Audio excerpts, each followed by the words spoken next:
So here we have our reaction.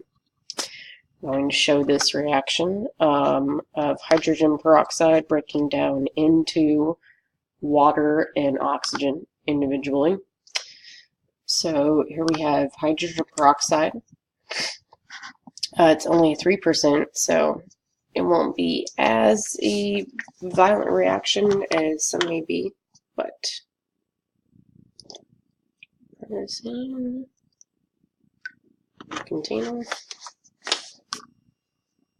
And for dish soap, I'm partial to.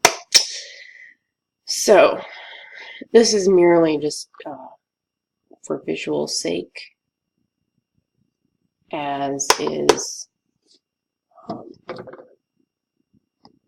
food coloring.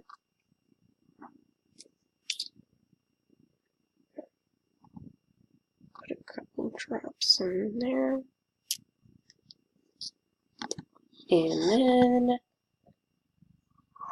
really what's going to fuel the reaction is the yeast. And that's our catalyst here. So it's going to speed up the reaction. So